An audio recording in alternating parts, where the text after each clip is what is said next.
The bizarre and enthralling fantasy worlds of Spyro the Dragon are some of the most memorable platformer settings on the original PlayStation. But do they hold mysterious secrets and untold lore? I'm Gus, saying, maybe, and this is the Flamingo House After Dark.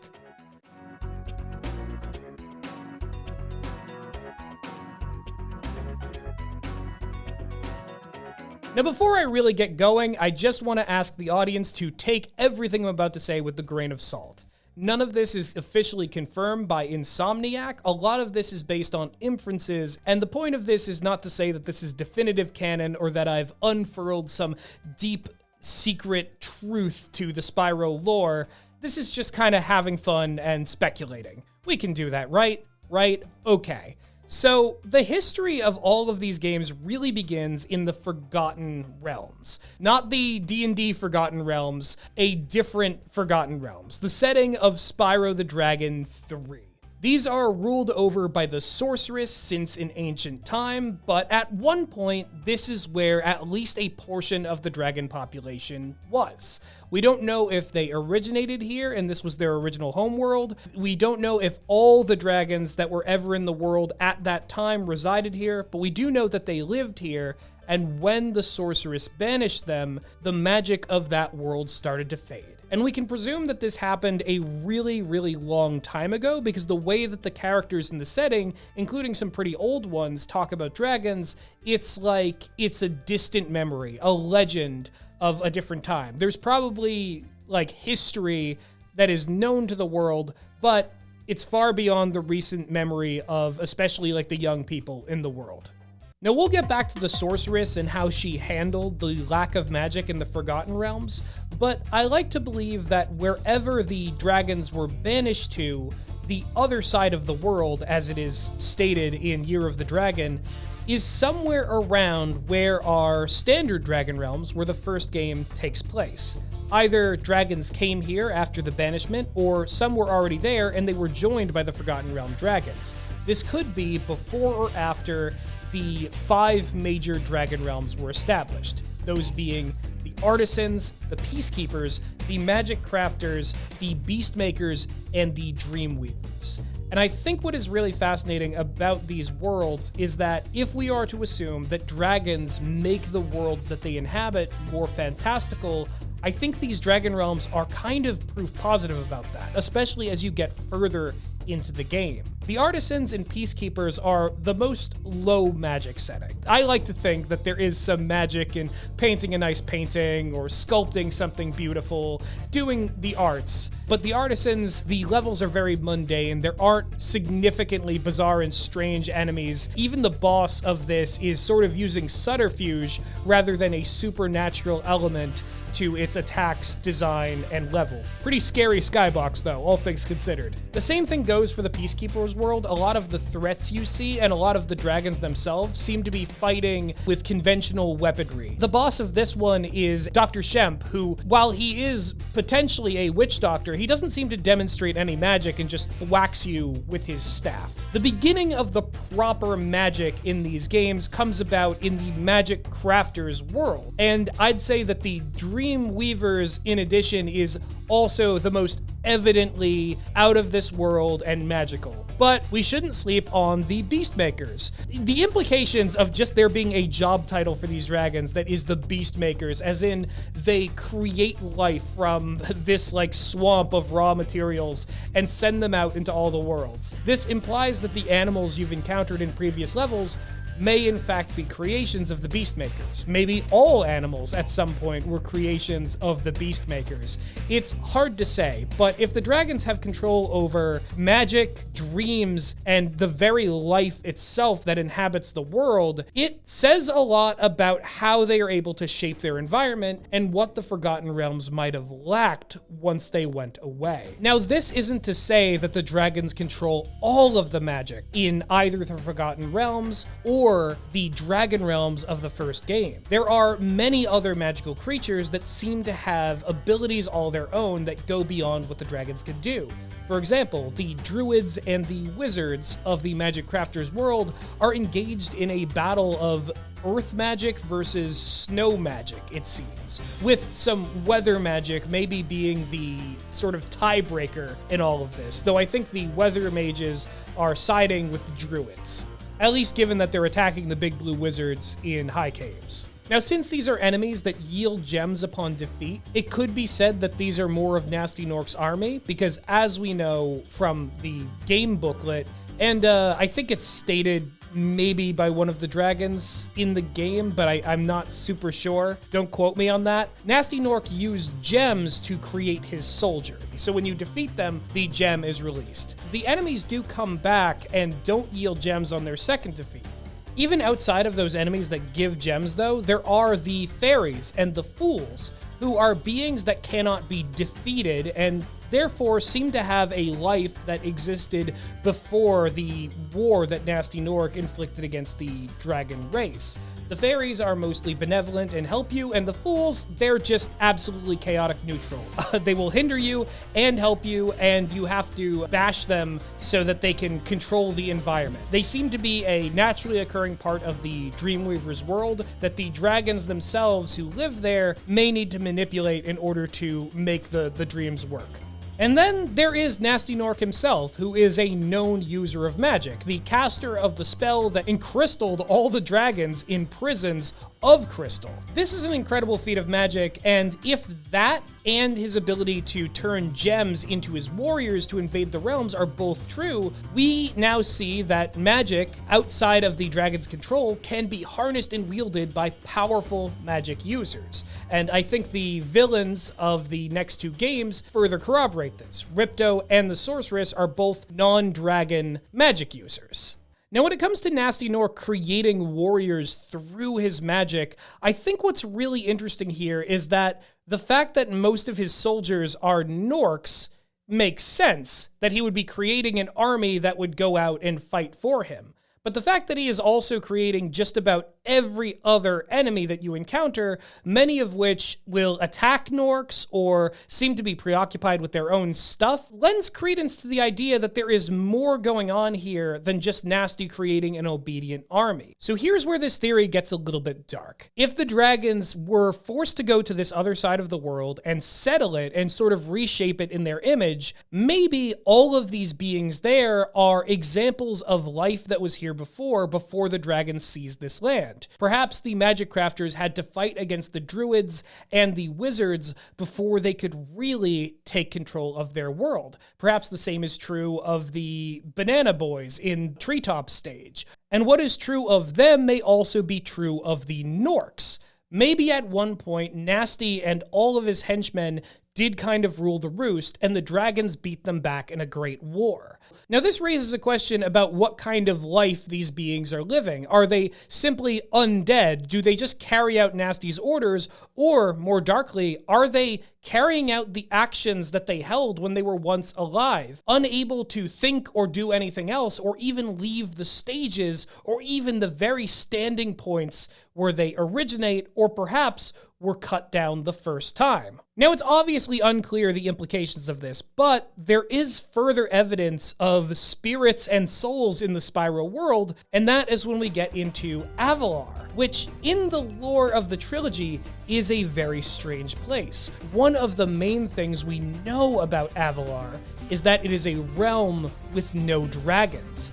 And yet, despite the lack of dragons, there is a whole lot of magic in Avalar. This implies that Avalar found a different way to create magic for themselves. Perhaps in the same way that gems could be used to create soldiers as the focus point of a spell, gems and crystals can also be used to harness magical power and store it for later use. That is where we get the orbs, a mysterious object that you do have to collect in order to complete the game, but there is not much answer given to what exactly they are. We know their function, we know that they empower portals, we know that they can be infused with power-ups and collected in order to give Spyro an edge in his fight against Ripto. But we don't know how they came about and how the people of Avalar created them. We do know how they were scattered, because Zoe and the other fairies of Avalar spread the orbs out throughout the world so that Ripto couldn't get his hands on them or return to his home realm. This did result in Ripto staying in Avalar and causing more havoc, but honestly, it's maybe better than him getting a bunch of other Crush and Gulp-like monsters and bringing them over to the other side. Though we really don't know what Ripto's mysterious home world is like, we do know that it potentially has dragons, and that Ripto maybe couldn't cut it or conquer it with the meager magic that he had. Maybe any dragon, any one of the Magic Crafter dragons, would be a rival to Ripto in the act of spellcasting. The fact that he has such an ongoing resentment towards Spyro throughout the game lends credence to this. Any dragon at all is a threat to Ripto's supremacy and magical power. And like the normal denizens of Avalar, Ripto himself is able to use a crystal scepter in order to harness magic, even at the end of the game using the power crystal, which seems to function almost like a super orb to take Spyro back to the Dragon Realms. The orbs in the Power Crystal are not the only magical receptacles in Avalar. The talismans that are seen in 14 levels of the game are all magical, according to Alora. They each contain a significant magical power on their own, something that we don't see in the Dragon Realms. But there is a very significant and important piece of magic that really adds to the world building in a very strange way. Because Nasty Nork isn't the bad guy in this one, and Ripto didn't replicate his spell to make all of the enemies gemstone warriors, the enemies in this game yield something else called a spirit particle, and when enough are gathered, the power-up gate in the level activates. So in Avalar, the souls of defeated enemies are harnessed, and their life force is used to empower something that can then give an ability to whoever passes through the power-up gate. The implications are astounding. Now, spirit particle physics, in particularly Avalar, aside, it is interesting that in the Forgotten Realms, these same power-up gates exist, but do not require spirit particles to activate. They are freestanding and eternally active, constantly giving out the benefit that is indicated on the little icon that exists between the two gates. Now, could this be because the Forgotten Realms already had enough dragon magic that they didn't need to go the extra route of spirit particles? Who is really to say? It is, however, interesting that the mere hatching of dragon eggs can restore so much magic to the world. The birth of a newborn dragon can be the difference between a portal that was previously completely shuttered functioning or not. Now, in Avalar, opening portals is a function that the orbs fulfill. So there is a one-to-one correlation between orbs being as magical as at least newborn dragons. But the existence of that second type of magic, the kind that resurrects the fallen and uses raw spirit to empower certain magical effects, that has never really left, because in Year of the Dragon, the enemies are once again giving gems, implying that perhaps the sorceress possesses this power to turn gems into warriors. The fact that all of the bosses in the game are originally other things that are transformed into new kinds of monsters does lend some credence to this idea that a lot of the enemies are the product of a transmutation. Creating, transforming, altering life, resurrecting things, all of these are spells that are in the purview of at least Nasty Nork and the sorceress. The fact that Ripto lacks this might actually show that he is absolutely aware of his limitations as a spellcaster, since most of his stuff seems to be basically evocation. His strongest attacks come from him using the power of the orbs in order to fight Spyro on equal footing. But the sorceress in particular is of special note, because regardless of whether or not she has some of Nasty Nork's own spells, her overall designs for the dragons, down to the smallest hatchling, is the darkest plan of any villain in the original trilogy. She believes that dragon wings can make her immortal. Earlier in the game, she mentions that if the magic completely fades from the Forgotten Realm, she herself will fade from existence. Bianca believes that bringing over the dragons to the Forgotten Realm will continue to sustain the life of her mentor, who she hopes to learn all of the secrets of magic from. And this is why she is so disillusioned when the sorceress is simply going to kill all the dragons for her own immortal gain.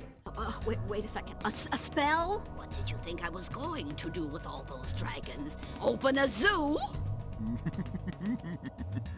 It was never about what was good for the Forgotten Realms, and if dragons are the source of all magic, perhaps their demise would ultimately strip the realm of magic with the exception of the sorceress, who would be immortal and perhaps the only holder of the unique magics that she has harnessed over the years, because the sorceress has a dark secret. Her staff is actually the last egg that you collect in the main storyline before the Super Bonus World post-game. A potentially ancient dragon egg that has clung to her staff for this long and empowers all of her magic. She knows that if dragons are the source of all magic and they are all gone, made as components to the spell that would make her immortal, she would always have the ace in the hole. A true source of magic that is more potent even than the power crystal that opens the door to the dragon realms. Now, of course, immortality would be a goal for a power-hungry villain, but maybe the sorceress was just delusional. Maybe there is no such thing as an immortal being in the world, or at least not one with free will.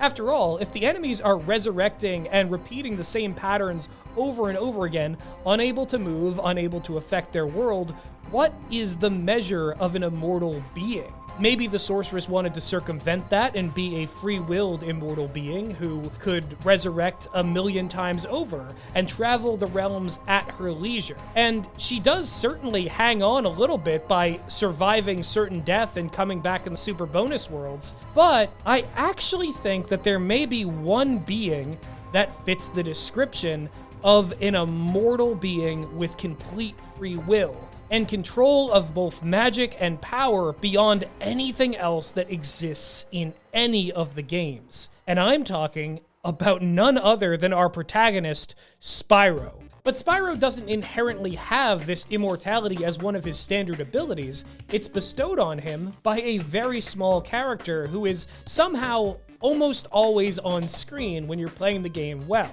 Sparks the Dragonfly, who changes color in response to Spyro taking damage in battle. He is Spyro's protector and also a devourer of life itself. When Spyro takes on the fodder, their souls leave their bodies as butterflies, which Sparks can devour to restore his health or even return to this world from oblivion. Now, when you factor in the fact that in the later games, the extra lives are also butterflies themselves, special blue-winged butterflies that Spyro can use to gain an entire life after Sparks devours it, you see that Sparks is kind of a unique being in this world.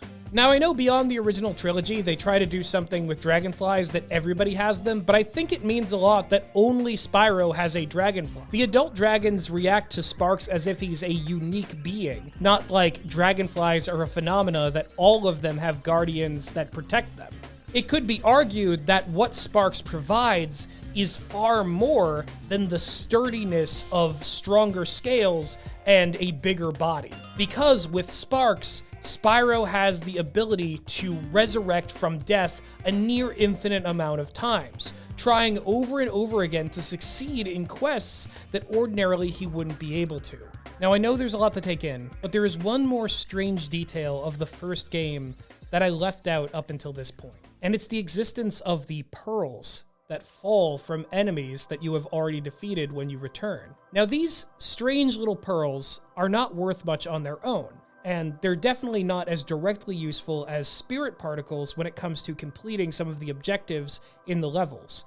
But if you get enough of them, Spyro gains an extra life, meaning that Spyro also possesses some form of soul absorption in the same way that Sparks does.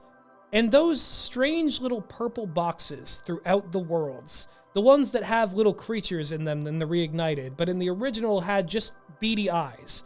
When I was a child, I always thought that given that they drop a dragon statuette that grants Spyro another life, that there was another Spyro in there.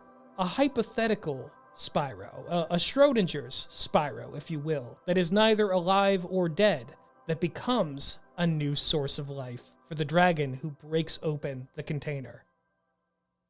But hey, that's just a theory. Flamingo House, thank you for watching, and please subscribe.